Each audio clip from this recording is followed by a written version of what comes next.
Assalamualaikum warahmatullahi wabarakatuh. Alhamdulillahirrahmanirrahim. Perkenalkan, nama saya Muhammad Sandi Hermawan. Saya adalah mahasiswa dari Fakultas Ilmu Pendidikan, Prodi Pendidikan Ekonomi, kelas reguler plus, dengan nomor induk mahasiswa 187215034. Oke, teman-teman semuanya, video ini saya buat untuk memenuhi tugas ujian akhir semester mata kuliah Emotional Intelligence dengan dosen pengampu Dr. Rita Aryani, MM. Baik, teman-teman semuanya, di video kali ini saya akan sedikit memaparkan tentang kecerdasan emosi orang tua dalam mendidik anak. Berawal dari dalam keluarga lah ya teman-teman, kita mengasah emosi kita. Emosi yang berasah secara salah tidak hanya berakhir dengan retaknya hubungan keluarga, tapi juga hancurnya satu pribadi, baik itu anak-anak maupun juga orang tua, sehingga gampang sekali untuk terjerumus ke jalan-jalan yang gelap seperti narkoba, seks bebas, dan keburukan lainnya. Banyak ya orang tua yang merasa dan bertanya-tanya dalam hatinya, apakah dirinya itu telah mendidik anaknya dengan baik dan juga benar. Bila iya, lalu mengapa nih sang anak seperti tidak peduli dan juga tidak mau menuruti nasihat-nasihat dari orang tuanya. Nah, itu juga tidak kalah nih racunnya dengan pemikiran dari seorang anak juga nih. Mereka pun menanyakan hal yang sama, apakah mereka itu dicintai, mereka itu disayangi, dan juga diperhatikan oleh kedua orang tuanya. Bila iya, mengapa dia tampak sering tidak didengarkan oleh orang tuanya saat mereka berbicara atau bercerita kepada orang tuanya. Oleh karena itu, menjadi pendengar yang baik untuk anak sangatlah penting ya teman-teman. Bagi beberapa orang tua, menjadi pendengar yang baik untuk anaknya mungkin bukan perkara yang mudah. Cerita anak yang itu-itu saja dan terkesan sepele itu kadang kala ya bisa membuat orang tua bosan atau malas mendengarkannya. Hal tersebut bisa mengganggu komunikasi antara anak dan orang tua. Ketika anaknya sudah merasa tidak didengar dengan baik oleh orang tuanya, mungkin ia akan menjadi enggan atau tidak mau bercerita lagi kepada orang tuanya.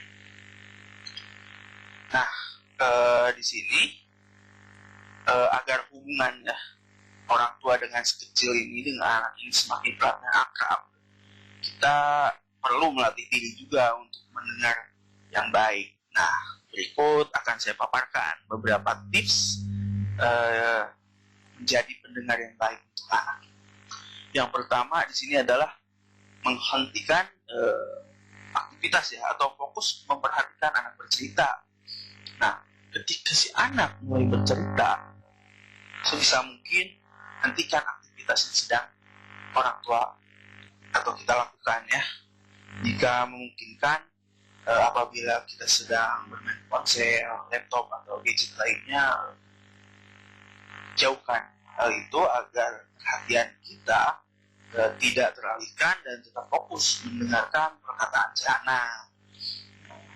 Lalu lanjut yang kedua di sini ada memberikan respon yang baik untuk anaknya. Jadi menjadi pendengar itu bukan berarti hanya diam saja teman-teman. Orang tua juga bisa memberikan respon yang sesuai dengan cerita si anak. Misalnya tersenyum atau tertawa jika hal yang diceritakan si anak itu lucu, atau juga memberikan pujian dan pelukan ketika si anak menceritakan keberhasilannya. Nah, ada juga nih jika si anak mengadukan hal yang kurang menyenangkan, misalnya kehilangan benda atau apapun itu ya, kita sebagai orang tua harus menemukan rasa empati kita dengan contohnya ya, contoh berkata, contoh di sini saya sebagai ayah, pensil kesayanganmu hilang, nak. Ayah tahu itu membuatmu sedih, tapi tidak apa-apa. Nanti kita beli lagi ya. Nah, perkataan yang sesimpel itu adalah salah satu contoh apabila kita sudah menunjukkan rasa empati kita kepada anak, sehingga anak juga mendapatkan motivasi lagi, tidak merasa dikekang atau merasa dituntut oleh orang tuanya. Kita lanjut lagi ke tips yang ketiga ya. Di sini tips yang ketiga, hindari menghakimi anak. Nah, dalam merespon cerita si kecil, teman-teman, atau merespon cerita anak, ya, pastikan kita sebagai orang tua itu tidak menghakiminya. Sebisa mungkin coba untuk tidak membuat respon atau tanggapan yang membuat si anak ini merasa dituntut, dikekang, dan tidak didukung. Contohnya seperti tadi ya. Nah, di sini ada contoh yang menghakimi anak ya, yang kita ambil dari yang tadi lagi.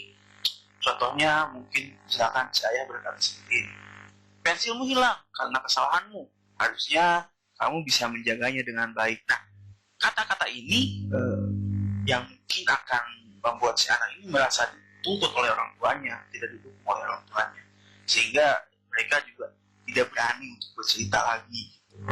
Nah, selain itu juga jangan membanding-bandingkan keluhan si anak dengan masalah lain. Ini bisa ya membuat si anak ini merasa kurang dihargai. Nah, jika ingin memberikan teguran atau saran, cobalah sampaikan itu dengan nada yang lembut ketika anak sudah selesai bercerita. Oke, kita ke tips yang keempat ya. Yang terakhir di sini adalah sabar dalam mendengarkannya. Nah, anak-anak kan biasanya masih belum mampu ya menyampaikan cerita-ceritanya dengan baik.